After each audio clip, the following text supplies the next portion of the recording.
प्रभु यीशु मसीह के नाम से आप सभी को जय मसीह की। मेरा नाम राज शर्मा है और मैं उत्तर प्रदेश वाराणसी का रहने वाला हूँ। आज मैं आप सभी से अपनी पर्सनल गवाही शेयर करना चाहता हूँ जो परमेश्वर ने मेरे जीवन में किए हैं। और मुझे विश्वास है जो भी लोग सुनेंगे उनके अंदर एक विश्वास उत्पन्न होगा कि परमेश्वर मेरे जीवन में भी कुछ नहीं बहुत कुछ कर सकता है, क्योंकि परमेश्वर मेरे जीवन में जो किए हैं हमारी सोच से बहुत परे है और मैं खुद को इस योग्य समझता भी नहीं था कभी। तो मैं चाहता हूँ उन सारी गवाहियों को आप सबों से शेयर करना और मुझे विश्वास है आप में एक अलग उत्साह प्रभु डालेगा। परमेश्वर के प्रति आपके अंदर भूख और प्यास और बढ़ेगा, क्योंकि मैं जानता हूँ उसने मेरे जीवन में कैसे काम किए हैं। आइए शुरू करते हैं।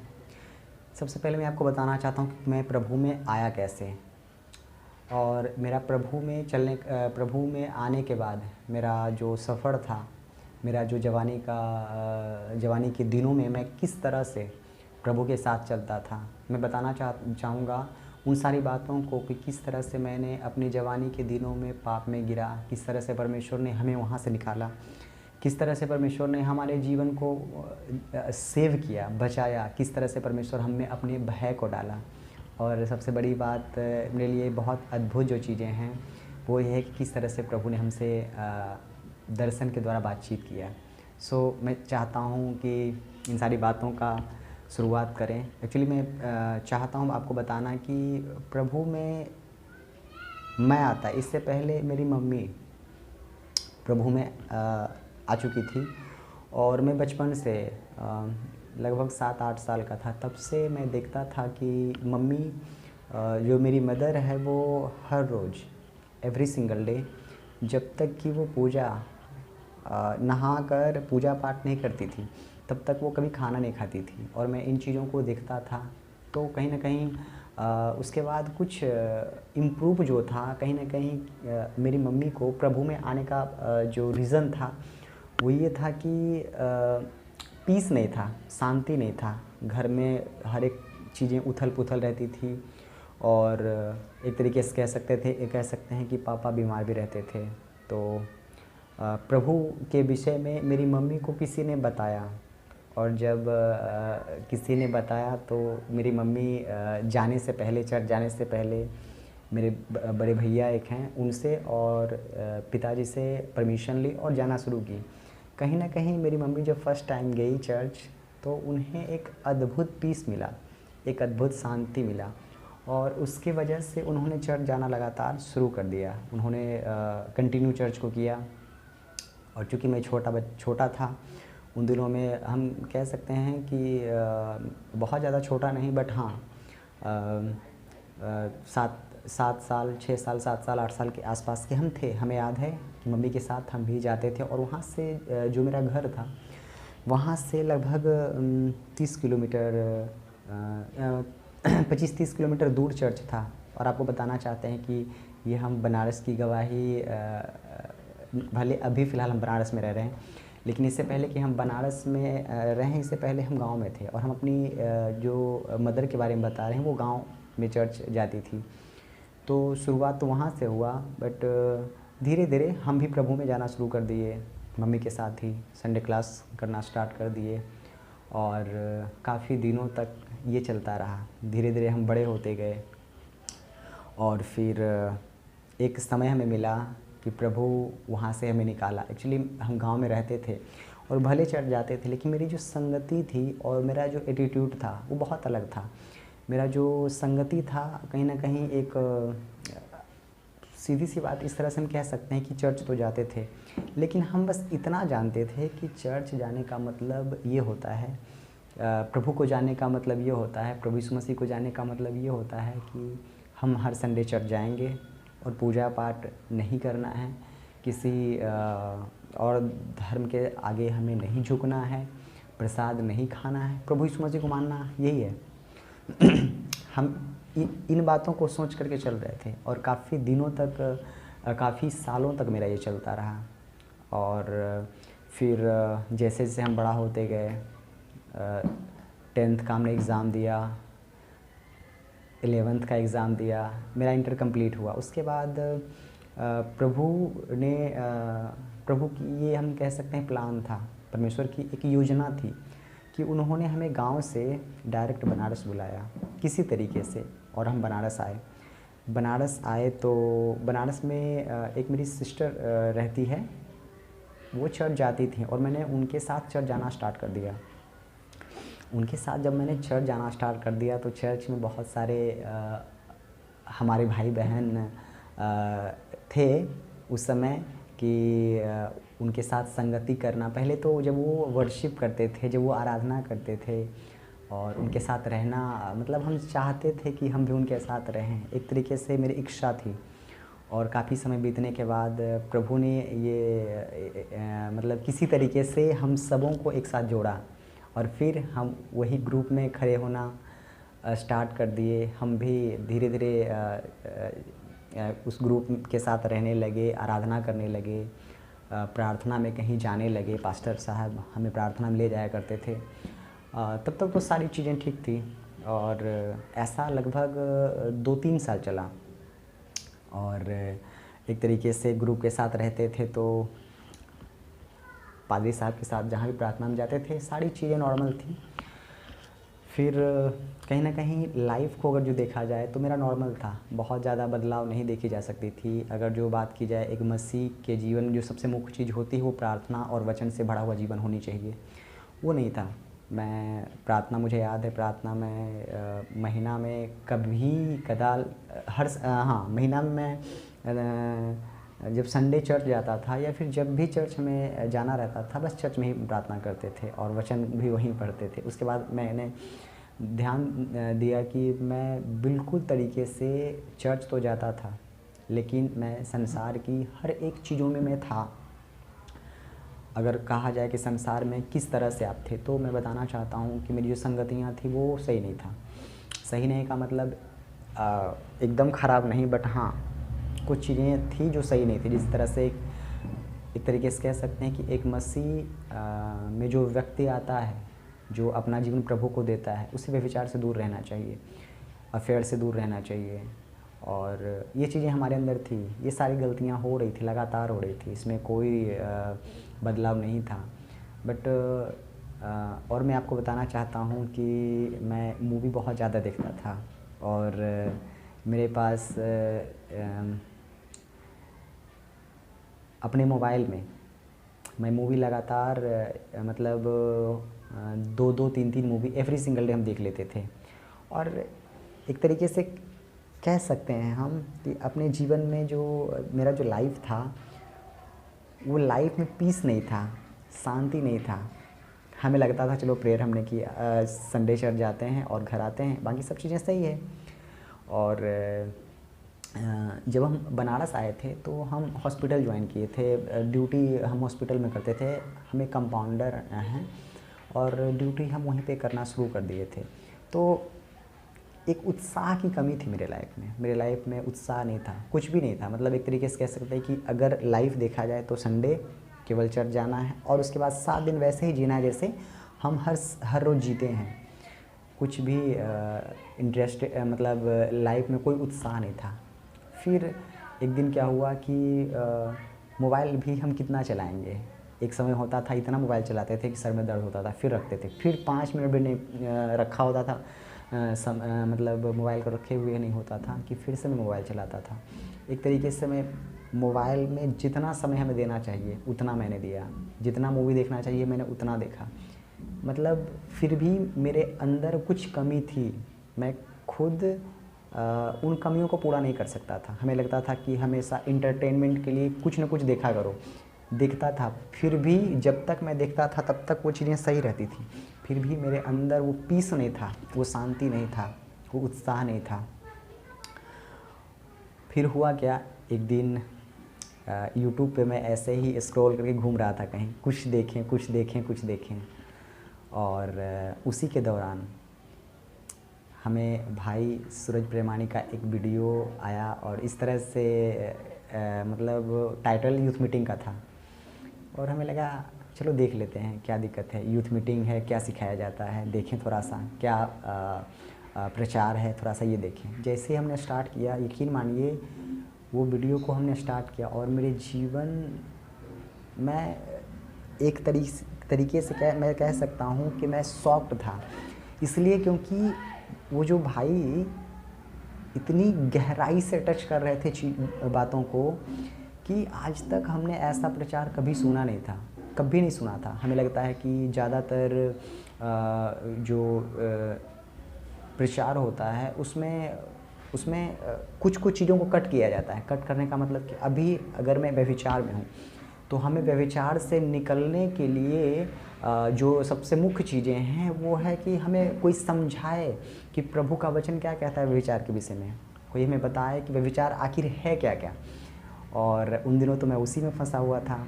तो जब मैंने भाई को सुना, केवल 27 मिनट का वीडियो था और इतना अद्भुत तरीके से मैंने ब्लेसिंग को पाया, मैं उस दिन से डिसाइड किया कि ये भाई जो बताते हैं वाकई में परमेश्वर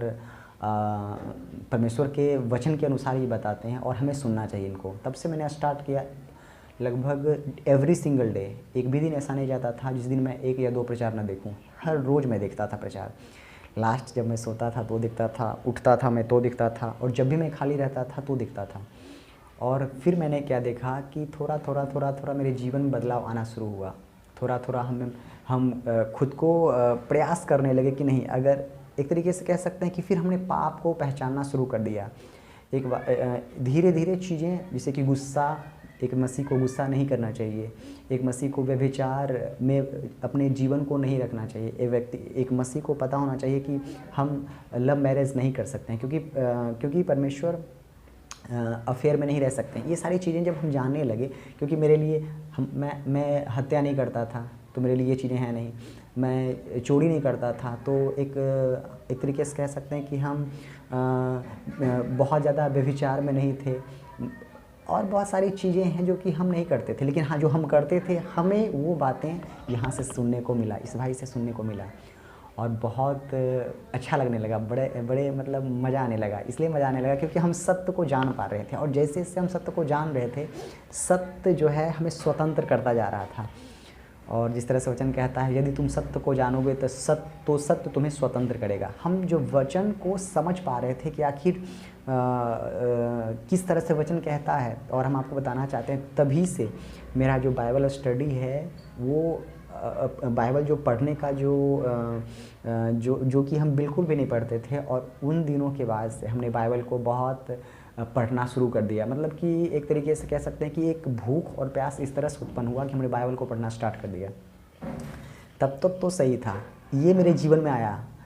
हम वचन को नहीं पढ़ते थे, वचन पढ़ना स्टार्ट किए। पाप की पहचान को हम कर पाया और उन चीज़ों से छुटकारा पाने का प्रयास किए, प्रार्थना करने लगे उन विषयों के लिए, और फिर वो चीज़ें चलता रहा लगातार। ब्रदर सूर्य प्रमाणी को मैं सुनता रहा। उसके बाद क्या हुआ, फिर कुछ अद्भुत हुआ। एक दिन हम आपको जैसे कि बताए थे कि हम ड्यूटी, मेरा जो जॉब था वो हॉस्पिटल में था, और मैं जो ड्यूटी करता था उन दिनों नाइट ड्यूटी मेरा था। और उन दिनों जब मैं सोता था तो मैं अपना पूरा काम ख़त्म करके जब मैं सोने के लिए जाता था तो एक छोटा सा पुराना नया नियम रखा था, और उसको डेली पढ़ता था। मैं कोशिश करता था 1-2 अध्याय ही पढ़ लें, लेकिन पढ़ेंगे। और जब हमने उसको पढ़ लेता तो ही मैं सोता। तो एक दिन हुआ क्या कि मैंने अपना पूरा सारा काम किया, और सारा काम करने के बाद अब मैं सोने ही वाला था, तो सोचा क्यों ना वचन पढ़ा जाए। और वचन हमने जैसे ही खोला, मैं चेयर पे बैठा और जैसे हमने वचन को खोला तो मेरे सामने एक वर्ड आया, और वर्ड वो बहुत अद्भुत था। मेरे अंदर जो सबसे पहला परमेश्वर का स्पर्श था वो यही था। वचन जो था वो ये था, निश्चय मैं तुम्हें बढ़ाऊंगा और निश्चय मैं तुम्हें आशीष दूंगा। ये वचन मुझे अंदर से हिला दिया। और हमें पता है कि जब मैं वचन को खोला था तो मेरे दोनों पेज खुले थे और उसमें बहुत सारा वर्ड था, लेकिन हमें जो दिख रहा था केवल वो एक वर्ड। और जैसे हमने वो वर्ड पढ़ा मैंने उसको बंद किया, और मैं खुद को रोक नहीं पा रहा था क्योंकि मेरे आँखों से आंसू लगातार गिर रहे थे। पूरी तरीके से मैं परेशान रो रहा था और फिर मैं कोशिश कर रहा था कि खुद को रोकूं, बट मैं नहीं रुका। लेकिन कुछ देर के बाद जब मैं शांत हुआ तो मैं एक बात नहीं समझ पाया कि आखिर ये था क्या। वचन को मैंने पढ़ा, ठीक है, बट मेरी आँखों में आंसू क्यों आया। और इससे पहले मैं परमेश्वर के स्पर्श को कभी नहीं समझ पाया था। मैंने कभी नहीं एक तरीके से कह सकते हैं परमेश्वर मुझसे इस तरह से बातचीत नहीं किया था। और फिर मैंने उसे इग्नोर तो नहीं किया, बट हाँ, ये हमें लगा कि वर्ड कहीं ना कहीं परमेश्वर की ओर से मेरे लिए है और अच्छा लगने लगा। एक अलग पीस था, एक अलग आनंद था। उसके बाद फिर से कुछ दिन इसी तरीके से चला। फिर एक दिन जॉब पे मैं गया और फिर से नाइट में सारा काम ख़त्म किया, वचन को पढ़ लिया और सोया। और मैं सो गया। सोने के बाद मैं सो रहा था और पीछे से कोई मेरे सर को, अब एक व्यक्ति सोया हुआ है तो उसको कोई कैसे पकड़ेगा, तो मेरा पैर जो था सामने था, सर यहाँ था, और कोई ऐसे एक तरीके से कह सकते हैं पीछे से मेरे सर को ऐसे पकड़ा। जैसे मेरे सर को किसी ने पकड़ा, मैं सच कहता हूँ वो जो स्पर्श था मेरे जीवन में बहुत अद्भुत था। जैसे ही मैंने वो स्पर्श को पाया, मैंने देखा कि किसी ने हमें पकड़ा है, और पकड़ते ही मेरे सर से लेकर के पाँव तक एक बहुत तेज़ बिजली का झटका लगा।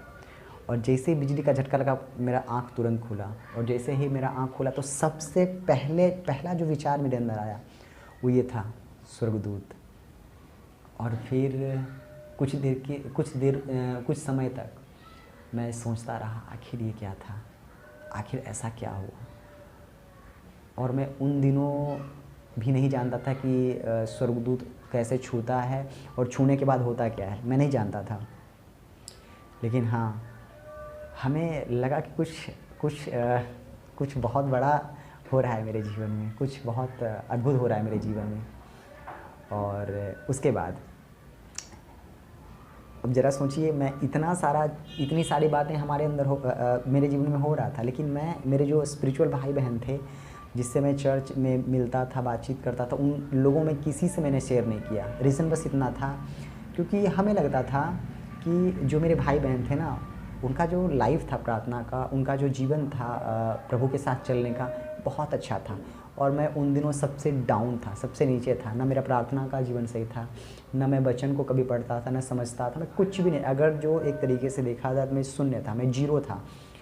और मैं इसलिए नहीं बता पाया क्योंकि मुझ में ये हियाव नहीं था कि मैं इनसे कह सकूं कि ऐसा ऐसा मेरे जीवन में हुआ। इसलिए क्योंकि हमें लगता था कि जो प्रभु को समय देगा, जो प्रभु को अधिक समय देगा, जो प्रभु के साथ घुटनों पर बिताएगा, वचन को अधिक पढ़ेगा, परमेश्वर बस उसे ही इस्तेमाल करेंगे, या परमेश्वर उसी से केवल बात कर सकते हैं। परमेश्वर मतलब एक तरीके से हमें बस ये लगता था कि बस जो प्रभु के साथ रहेगा परमेश्वर उसी के साथ काम करेंगे। तो मैं किसी से नहीं बताया, इसलिए नहीं बताया क्योंकि हमें लगता था मैं इस योग्य नहीं हूँ, लोग विश्वास नहीं करेंगे। फिर क्या हुआ, कुछ दिन बाद मैं एक दिन दोपहर में ऐसे ही नाश्ता वास्ता कर लिया था सुबह का, और मैं लेटा हुआ था और मोबाइल चलाते चलाते मैं सोचा क्यों ना ब्रदर सुरेश प्रेमानी का एक वीडियो देखा जाए। और मैं देखना स्टार्ट किया और मैंने शुरू किया। तो ब्रदर जब आए और अपनी कलीसिया से कह रहे थे कौन कौन आज प्रभु से बातचीत करना चाहता है, आज कौन प्रभु की आवाज़ को सुनना चाहता है, कौन चाहता है परमेश्वर उससे बात करे। तो मैं लेटा था और मैंने भी हाथ उठाया, और हाथ उठा करके हमें लगा फॉर्मेलिटी है, हाथ बस उठाना है, और हमने भी उठाया। फिर मैं लेटा रहा, और फिर हमें लगा थोड़ा देर के बाद हमें नींद आने लगा। तो मैंने वीडियो को बंद किया और मोबाइल को पास में ही रख करके मैं लेटा। और अभी तो मैं आंख बंद ही किया था, घर पे कोई नहीं था, मैं आंख बंद ही किया था कि मैं एक मतलब कोई प्लेस था, मैं मतलब बस आंख बंद ही किया और मैं एक ऐसे प्लेस पे चला गया जहाँ से मैं गिर रहा हूँ।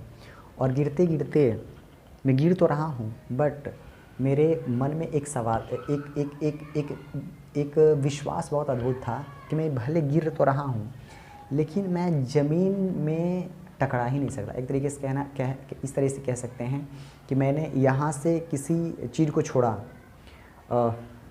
ये है, इसे मैंने छोड़ा और ये जाकर ज़मीन में टकराएगा ही टकराएगा, और जब ज़मीन में टकराएगा तो ये इसका नुकसान होगा। तो कहीं ना कहीं मैं गिर तो रहा था, लेकिन गिरते गिरते मैं क्या देखा, गिर तो रहा हूँ लेकिन मेरे अंदर एक अद्भुत फेथ था, और वो फेथ ये था, मैं ज़मीन में टकरा ही नहीं सकता। टकराने से पहले प्रभु हमें खुद उठा लेगा। मैं ज़मीन में टकरा ही नहीं सकता। मुझे नहीं पता कि इतना बड़ा विश्वास मेरे अंदर कहाँ से आया। और अद्भुत तो तब हुआ जब मैं ऐसा कह ही रहा था, तो वाकई में एक अद्भुत चीज़ें हुई।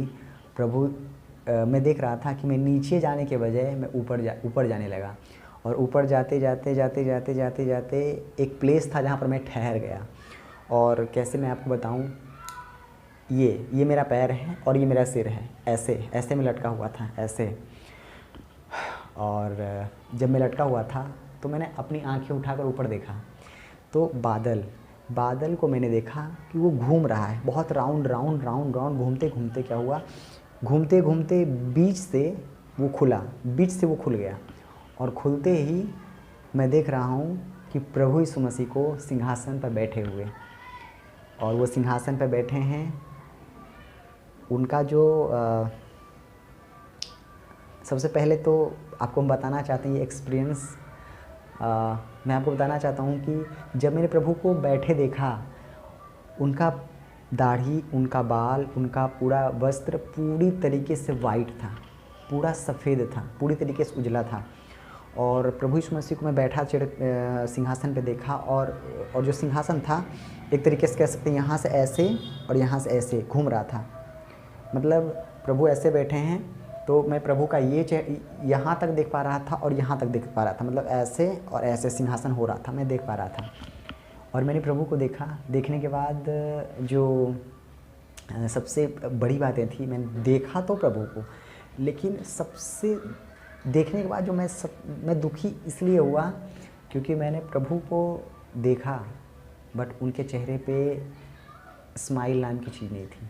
प्रभु खुश नहीं था, प्रभु 1% भी खुश नहीं था, और बहुत उदास, बहुत ज़्यादा उदास। मैं परेशान हो गया कि आखिर ये मेरे वजह से तो नहीं है। फिर क्या हुआ, जिस तरह से वो बादल घूमता आया था, उसी तरीके से बादल फिर घूम कर जाने लगा। फिर प्रभु यीशु मसीह को मैंने देखा कि वहाँ से गायब हुए। और फिर एक और चीज़ उसी में मैं देख रहा हूँ कि एक सीढ़ी है जो वहाँ से और ऊपर की ओर जा रही है। मतलब हम एक ऐसे प्लेस पे थे कि वहाँ से एक सीढ़ी है जो कि और ऊपर की ओर जा रही है, और खट मतलब बनता हुआ चला गया ऊपर तक। उसके बाद फिर वो बादल घूमते एक बहुत बड़ा हाथ बना, एक बहुत बड़ा पंजा बना, बस इतना पंजा बना एक बहुत बड़ा हाथ। और जब वो पंजा बना तो मैंने एक सवाल किया, प्रभु ये क्या है, मैं समझ नहीं पाया। तो प्रभु ने कहा, मेरा हाथ सदैव तुम्हारे सर पर बना रहेगा। और उसके बाद वो सारी चीज़ें ख़त्म हो गई।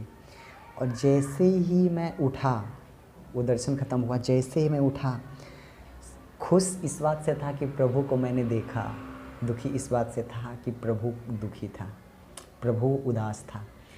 और लेकिन हाँ, फिर भी मैं बताना चाहता हूँ बहुत खुश था। खुश इसलिए था क्योंकि मैं खुद को इस योग्य नहीं समझता था। और हम आपको बताना चाहते हैं थोड़ा सा कि जब भी लोग मैं कई बार सुना और ऐसे लोगों से मिला, भाई हैं वो, जब भी मैं उनसे मिलता था तो वो कहते थे कि क्या तुम प्रभु को देखना चाहते हो। मतलब एक तरीके से कह सकते हैं कि प्रभु को मैं देखना चाहता था मैं, लेकिन खुद को मैं इस योग्य नहीं समझता था। हमको लगता था कि प्रभु को देखने का लेवल कुछ बहुत ज़्यादा है। प्रभु को केवल परमेश्वर के दास ही देख सकते हैं, प्रभु को केवल परमेश्वर के साथ चलने वाले लोग ही देख सकते हैं। हमारी योग्यता नहीं कि हम प्रभु को देख पाएँ, मैं इस तरह से समझता था। लेकिन ये जो दर्शन था मुझे अंदर से हिला दिया। मैं बहुत परेशान, ये दर्शन मैं मतलब एक तरीके से कह सकते हैं खुश इसलिए था कि मैंने प्रभु को देखा, लेकिन दुखी इसलिए था कि प्रभु बहुत उदास था। और मैं सच आपको बताना चाहता हूँ कि मैं इस दर्शन को देखने के बाद सबसे पहले मैंने अपने दीदी को बताया, और चूँकि दीदी बहुत ज़्यादा इंटरेस्टेड उसमें नहीं थी तो वो उस चीज़ को नहीं समझ पाया। उसके बाद मैंने किसी से कभी ये बातें शेयर नहीं किया तब तक कि जब तक कि मतलब इसलिए मैं शेयर नहीं किया क्योंकि हमें लगता था कि मैं योग्य ही नहीं हूँ, और लोग विश्वास इसलिए नहीं करेंगे क्योंकि मेरे जीवन को देखेंगे। और सच्चाई यही है कि लोग हमारे जीवन को देखते हैं। जब हम कहते हैं कि हम मसीह में हैं, जब हम कहते हैं कि हम ये काम प्रभु के पीछे हम चलते हैं, एक तरीके से कह सकते हैं कि लोग सबसे पहले जीवन को देखते हैं कि आपका जीवन कैसा है, आपका प्रार्थना का जीवन कैसा है, आप कितना समय प्रभु को देते हैं, तो ही फिर वो चीज़ें लोग विश्वास कर पाएंगे।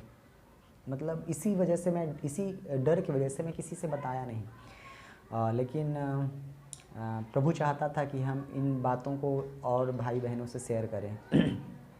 फिर मैं इस बात को ज़्यादा दिन दबा कर नहीं रख पाया। हमको लगता है 8-10 दिन फिर भी मैंने किसी से नहीं बताया, लेकिन अंदर से मैं बहुत आनंदित था, मैं बहुत खुश था। मैं आपसे सुन तो हर एक लोग रहे हैं, लेकिन मैं वो एक्सपीरियंस आपसे शेयर नहीं कर पाया। और वो फीलिंग, वो जो आनंद था, वो जो प्रभु को देखने के बाद मुझ में समाया था, डाल दिया गया था, यकीन मानिए वो चीज़ें जब आप प्रभु से मिलेंगे तो ही आप समझ पाएंगे उस आनंद को, उस शांति को, वो उस पीस को। और तो मुझ में एक अलग आनंद रहता था। मैं हर एक समय आनंदित रहने का प्रयास नहीं करता था, मुझ में वो बना था। मैं अधिक किसी को, मुझे याद है बहुत अच्छी तरीके से कि मैं उन दिनों में मैं गुस्सा नहीं करता था। उन दिनों मैं बहुत अच्छी तरीके से एक इस तरीके से कह सकते हैं कि बस हमें अच्छा लगता था, बड़े आनंद के साथ, बड़े पीस के साथ रहता था। और अधिक समय और वचन को पढ़ने का प्रयास करने लगा मैं। फिर एक दिन क्या हुआ, एक मेरे भाई हैं, आदर्श नाम है उनका, और स्पिरिचुअल भाई हैं ये, और इनके साथ मैं था। और इनको किसी तरीके से ये बहुत परेशान थे, बहुत ज़्यादा परेशान थे ये, बहुत, हमें नहीं पता रीज़न क्या है, बट हाँ ये परेशान थे। मैं सोच रहा था इस भाई का मन वहाँ से किस तरह से हटाया जाए जिससे कि इनकी परेशानी जो है वो चली जाए, जिससे कि इनका जो ध्यान है उस जगह से, मतलब मैं चाहता था कि उनका ध्यान वहाँ से हटे। फिर हमें लगा आज बता ही देते हैं भाई को। फिर मैंने कहा भैया आपको कुछ बताना चाहते हैं, तो बोले हाँ बोलिए। मैंने बस इतना बोला, आपको पता है मैंने प्रभु यीशु मसीह को देखा। मुझे याद है वो बाइक चला रहे थे और मैं पीछे बैठा था। वो झटके से बाइक रोक के मतलब, और वो शॉक्ड थे, क्या आप प्रभु को देखे हैं? हम बोले हाँ। अरे वाह, मैं आपको सच बता रहा हूँ, मैं बताकर जितना खुश नहीं था उससे कहीं अधिक वही बंदा जो कि बहुत परेशान थे, जो कि बहुत किसी विषय के लिए बहुत ज़्यादा सोच रहे थे, और जब वो सुने तो हमसे अधिक खुश हुए, वो बहुत खुश हुए। वाकई में किस तरह से, मैं पूरा बताइए। जब उनको बताए तो उनके अंदर भी वो पीस समा गया, उनके अंदर भी वो पीस चला गया। वो भी बहुत अद्भुत फील कर पा रहे थे। एक बात मैंने देखा उनके अंदर, वो हमारे खुशियों में मेरे साथ थे और वो उसे इंजॉय कर रहे थे। उनके अंदर मैंने एक चीज़ जो नोट किया, जलन नहीं था, कि हमें लगता है इस वर्ड का इस्तेमाल नहीं करना चाहिए, बट हाँ ये था, बहुत खुश थे। दूसरी चीज़ें, जब एक भाई को मैंने बता दिया, अब सवाल आया, अब सबको बताना पड़ेगा। उन्होंने हमें इनकरेज किया, नहीं और लोगों को बताना चाहिए। फिर मैंने अपने और भाइयों को बताया और बहनों को बताया, और फिर हम अपने पादरी को बताए। वो भी सुनकर बहुत खुश हुए कि चलो चर्च में कोई तो है जो कि प्रभु को देखा, और वो भी बहुत खुश हुए। हम चर्च में गवाही भी दिए इस विषय के लिए।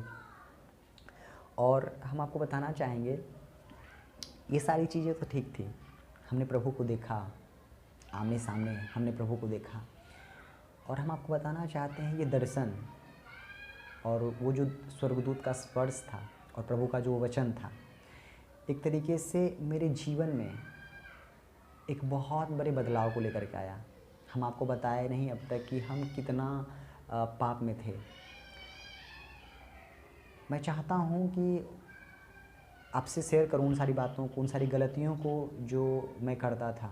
मैं आपको बताना चाहता हूँ कि जवान होने के नाते मुझ में एक अलग तरीके का घमंड रहता था, अलग तरीके का एटीट्यूड रहता था। हम अपने कलिसिया के लोगों से, अपने भाई बहनों से तो बहुत अच्छा बर्ताव करता था, लेकिन हाँ, जहाँ मैं जॉब करता था, जहाँ मैं रहता था, वहाँ पर मुझ में एक अलग एटीट्यूड दिखता था। एक तरीके से कह सकते हैं कि नहीं, मैं जो हूँ मुझसे कोई नहीं बोल सकता है, गलत चल नहीं सकता है, मुझसे कोई मतलब टेढ़ा चल नहीं सकता है। और मैंने इसका एक दो बातें आपसे शेयर करना चाहता हूँ। आपको बताना चाहता हूँ कि जहाँ मैं जॉब करता था, वहाँ पर अकेला एक मैं ऐसा स्टाफ था जो कि मैं अपने सीनियर से न केवल जुबान लड़ाता था, जिन्होंने मुझे रखवाया, जो मुझे वहाँ पर हॉस्पिटल में ड्यूटी लगवाए, मैं उनका आदर नहीं करता था। मैं एक तरीके से कह सकते हैं कि बहुत मतलब वहाँ पे 10-12 स्टाफ थे, उनमें से सबसे अधिक जो एक तरीके से कह सकते हैं एटीट्यूड जो मुझ में था, वो किसी और में नहीं था। और यकीन मानिए, एक ऐसा भी समय आया जब मेरे सामने लोगों को हार मानना पड़ा।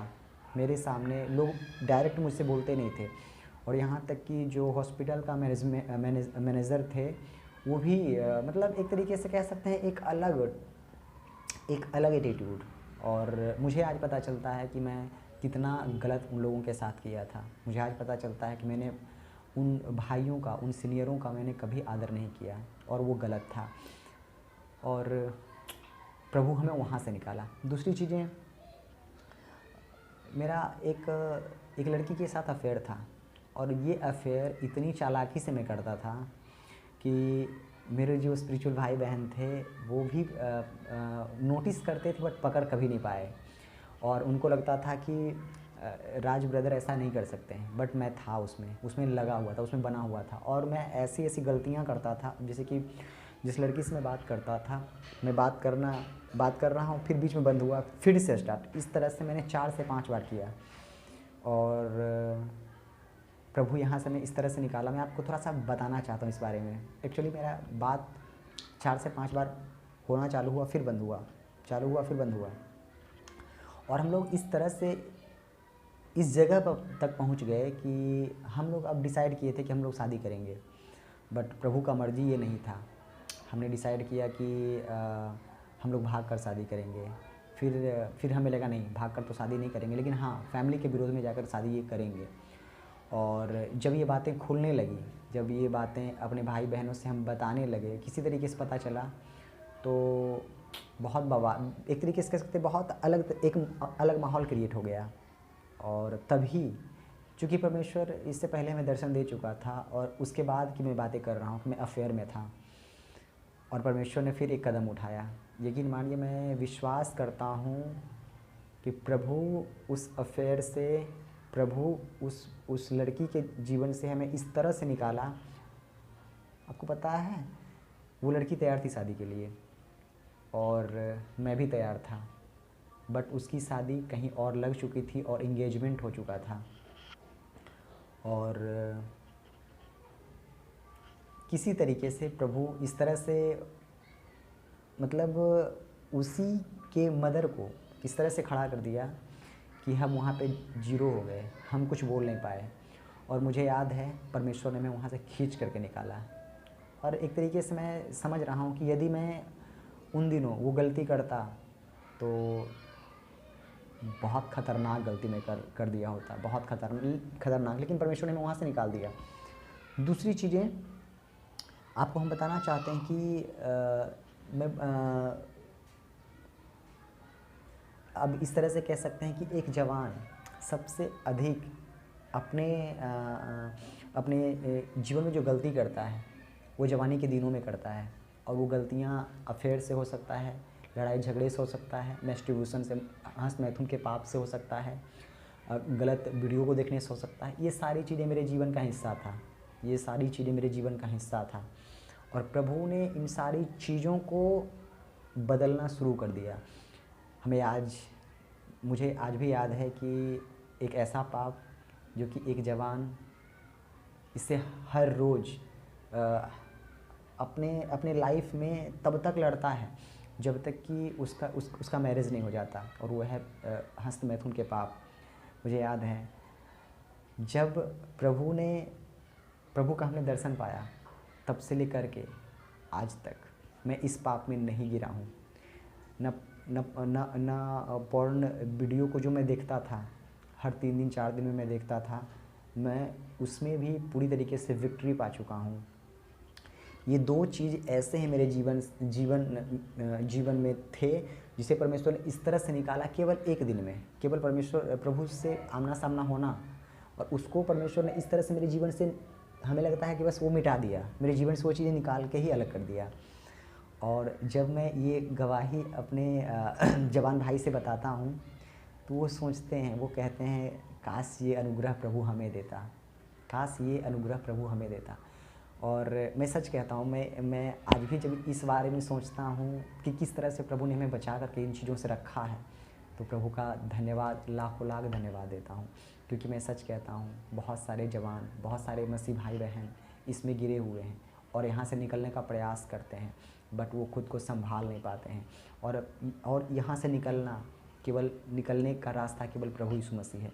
प्रभु ही निकाल सकता है, प्रभु का अनुग्रह ही वहाँ से बचा सकता है। और सच कहूँ तो प्रभु का अनुग्रह मुझ पे बहुत ज़्यादा हुआ कि हम न केवल वहाँ से निकले, परंतु हमें बहुत अच्छी तरीके से सेव रखा हुआ है, और सारी चीज़ें बहुत अच्छी तरीके से चल रही थी। और हम आपको बताना चाहते हैं उसके बाद आखिर क्या हुआ मेरे जीवन में, और इतने सारे काम होने के बाद अभी मेरा जीवन कैसा है, हम आपको बताना चाहते हैं। प्रभु में हम बढ़ रहे हैं। प्रभु हमसे स्वप्न और दर्शन के द्वारा बातचीत करता है, और इतना बातचीत करता है स्वप्न और दर्शन के द्वारा कि लोग विश्वास नहीं करते हैं कि इतना बातचीत परमेश्वर कभी कर सकता है हमसे। परमेश्वर अब आपको बताना चाहते हैं, हम दानियल से मिले हैं, प्रभु में दानियल से मिलाए हैं। हम पहले स्वर्ग में उठाए गए हैं, और इतनी सारी गवाहियाँ हैं, मैंने इतने दर्शन देखे हैं, और कि मैं बताऊंगा तो काफ़ी समय चला जाएगा। लेकिन हाँ, प्रभु अब मुझसे बातचीत करता। और मैं एक छोटी सी गवाही और बताना चाहता हूँ कि आखिर आपके जीवन में एक परिवर्तन क्या हुआ। पहले मैं गाली देता था, अब मैं गाली नहीं देता हूँ। दूसरी चीज़ें, मुझे पैसों का बहुत और हमें लगता है हर एक लोग इसका लोभी होंगे, बट प्रभु ने हमें विक्ट्री दिया ताकि मैं पैसों की लोभ से भाग सकूं। पैसों की लोभ मुझ में नहीं है। प्रभु हमें जितना देता है उतना मैं खुश रहता हूं। और दूसरी चीज़ें, व्यभिचार से, जिस तरह से यूसुफ व्यभिचार से भागा, प्रभु हमें भागना सिखाया।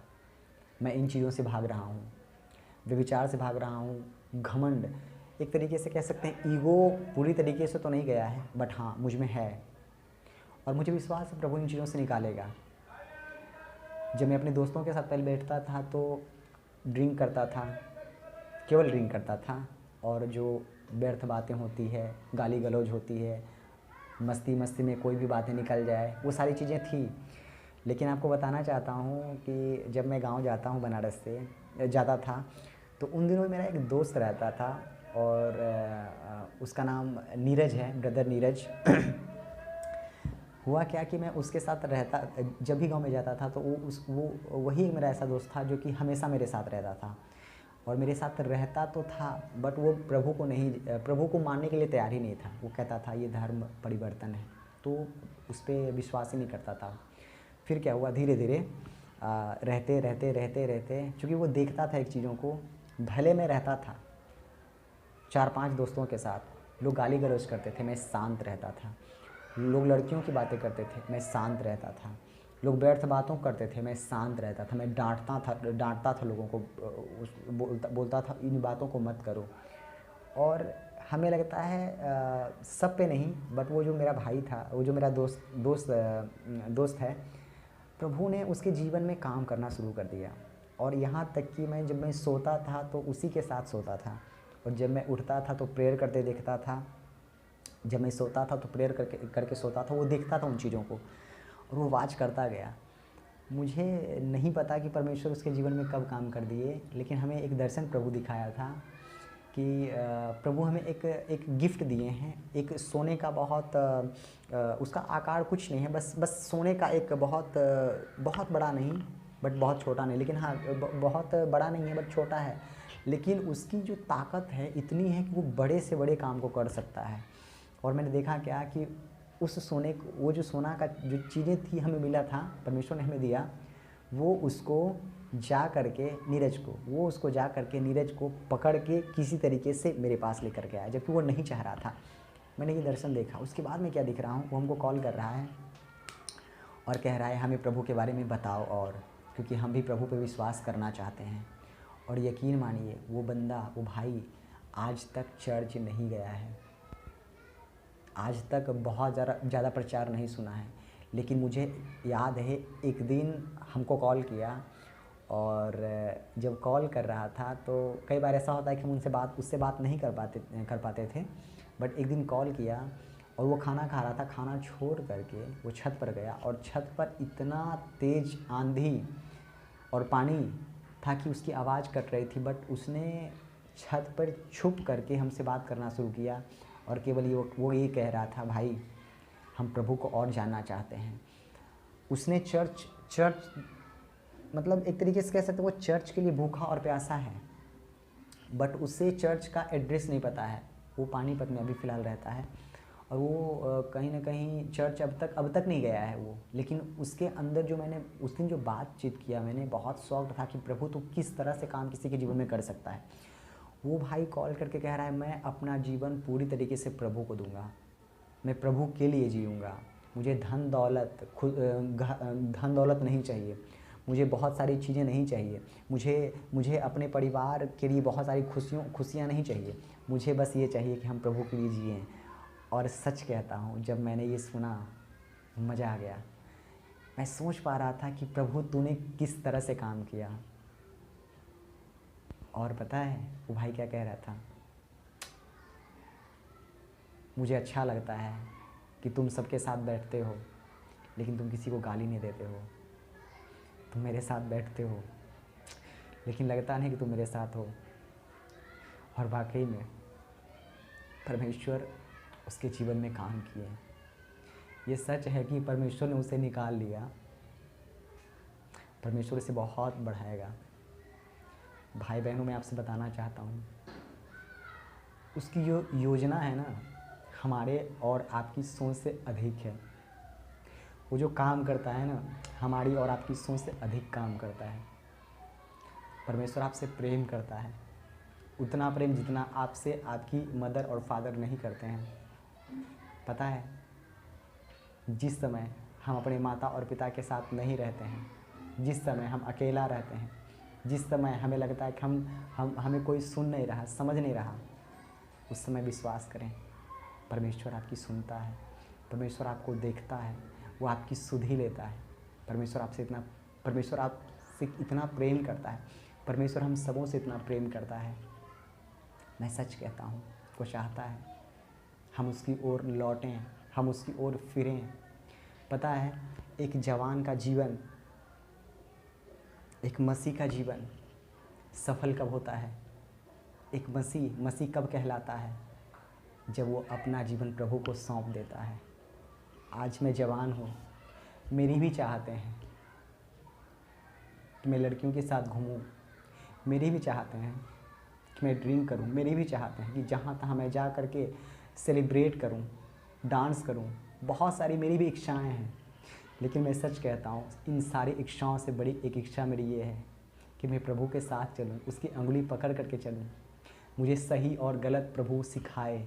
मैं चाहता हूँ कि वो मुझसे बात करे, मुझसे आमने सामने होकर हर रोज़ मिले। मैं प्रभु से कहता हूँ, प्रभु मैं इस संसार की सारी चीज़ों को छोड़ने के लिए तैयार हूँ। मैंने छोड़ दिया प्रभु, बस मेरा हम पर इतना अनुग्रह कर कि प्रभु मैं आपकी आवाज़ को वैसे सुन पाऊँ जैसे शमूएल सुन पाता था। आपकी आवाज़ को मैं वैसे सुन पाऊँ जैसे प्रभु यीशु मसीह सुन पाते थे। मैं चाहता हूँ, मेरी इच्छा कुछ और नहीं है। वचन कहता है कि तुम्हारे मन के न होने से तुम्हारा चाल चलन बदलता जाए, जिससे कि तुम परमेश्वर की सिद्ध और भली भावती इच्छा अनुभव से जान सको। हे मेरे भाई और बहनों, मैं सच कहता हूँ, हमारा मन बदला है, हमने प्रभु को स्वीकार किया है। क्या हमारा जीवन बदल पाया है? क्या प्रभु हमारे जीवन से खुश है? क्या प्रभु को हमारे जीवन से महिमा मिल रहा है? क्या वचन में नहीं लिखा है कि परमेश्वर की महिमा इस बात से होती है कि तुम बहुत सारा फल को लेकर के आओ? क्या प्रभु को हम महिमा दे रहे हैं? क्या प्रभु के लिए हम जी रहे हैं? वो सारी चीज़ें याद रखिए, परमेश्वर हमें वो सारी चीज़ें देने के लिए तैयार है।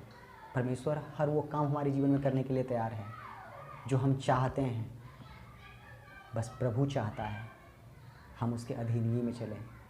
क्या लगता है, प्रभु दुखी होगा जब हम खुश रहेंगे? अधिक पैसा कमाएंगे, क्या प्रभु दुखी होगा? नहीं दुखी होगा। क्या प्रभु नहीं चाहता है अच्छी से अच्छी वस्तुएं हमें मिले? प्रभु चाहता है, लेकिन परमेश्वर कभी नहीं चाहता तरीका गलत हो। प्रभु कभी नहीं चाहता कि हम वो प्राप्त करें, हम उसकी खोज। चलिए एक इस तरीके से हम समझते हैं, हम 2 साल के हम 7 से 8 साल के हैं और हम अपने मम्मी और पापा से कहें, मम्मी डैडी हमें बुलेट चाहिए, क्या प्रभु हमें देगा? नहीं देगा। पता है क्यों? क्योंकि उसे पता है इसके लिए ये सही नहीं है, क्योंकि उसे पता है सही एज नहीं है। कई बार हम प्रभु से बहुत सारी चीज़ों को मांग करते हैं, कई बार प्रभु से हम चीज़ों को मांगते हैं, लेकिन परमेश्वर नहीं देता है। पता है हम क्या सोचते हैं? परमेश्वर हमारी प्रार्थनाओं को नहीं सुनता है। ज़रा सोच के देखिए, जब हम अपनी मम्मी और पापा से बुलेट मांगे और वो हमें नहीं दिए, हमारे नज़र में तो ये होगा मेरे मदर और फादर हमसे प्रेम नहीं करते हैं, प्यार नहीं करते हैं। लेकिन सच क्या है? सच ये है कि वो हमसे बहुत प्यार करता है। कई बार हमारी प्रार्थनाएं स्वीकार की जाती है, कई बार हमारी प्रार्थनाएं नहीं स्वीकार की जाती है, तब जब हम वो मांगते हैं जिसके योग्य हम नहीं हैं। परमेश्वर हमसे प्रेम करता है माता पिता से अधिक, और हमारी रक्षा करना जानता है, हर एक परिस्थितियों में हमारे संग खड़ा रहना जानता है। हमें उस पर निर्भर रहना है। और सबसे अधिक चीज़ें जो सबसे मुख्य पॉइंट हम आपको बताना चाहते हैं वो ये, हमने प्रभु को स्वीकार किया अपने जीवन से या केवल अपने मुख से? प्रभु हमारा उद्धारकर्ता परमेश्वर का बेटा है। यीशु मसीह को हमने उद्धारकर्ता के रूप में स्वीकार किए हैं। ये हमारा जुबान कह रहा है, ये हमारा जीवन कह रहा है। याद रखिए, हमारा जीवन गवाही देगा कि हम कौन हैं। हमारा जीवन गवाही देगा कि हम किसके संतान हैं, हमें कौन बचाया है, कौन संभाला है और कौन आगे तक संभाला रहेगा। प्रभु को स्वीकार अपने जीवन से करें, अपने चरित्र को, अपने स्वभाव को, अपने एवरीडे जीवन जीने के तरीके को बदलें। प्रभु आप सबों से प्रेम करता है। मुझे विश्वास है ये गवाही आप सबों के जीवन में एक अलग उत्साह को लेकर के आएगा। और मैं प्रार्थना करूंगा परमेश्वर से कि जो जो सुने परमेश्वर उन सबों को आशीष दे। और जो भी पाप में फंसे हुए हैं, जो भी व्यभिचार में फंसे हुए हैं, जो भी भाई बहन वो अब तक निकल नहीं पाए हैं, मैं उन सारे लोगों के लिए प्रार्थना करना चाहूँगा। और उन सारे लोगों को परमेश्वर अनुग्रह देता है कि उन सारी चीज़ों से वो निकल सके। आइए हम छोटी सी प्रार्थना करते हैं। मेरे पिता, एक बार फिर से बड़े दीनता और नम्रता के साथ आपके पवित्र चरणों में आते हैं। और प्रभु जितने भी भाई बहन इस वीडियो को देखे, डैडी मैं चाहता हूँ जैसे तूने हमें पाप से निकाला, जैसे तूने हमें व्यभिचार से निकाला, जिस तरह से तूने हमें पाप के बंधन से खींच करके निकाला, पाप के उस दलदल से खींच करके निकाला, मेरे प्रभु मैं चाहता हूँ उन सारे भाई बहनों को निकालें जिसकी ज़रूरत प्रभु है आपकी। पिता मैं चाहता हूँ हर एक को निकालें और अपने भय में चलने की अनुग्रह दीजिए। पिता इन सारे लोगों की सुरक्षा, इन सारे लोगों के जीवन को प्रभु आपके हाथों में सौंपता हूँ। पिता परमेश्वर सारी बातों के लिए धन्यवाद करता हूँ। यीशु के नाम से इस प्रार्थना को मांगता हूँ, सुनिए और दया से कबूल करिए। आमीन आमीन।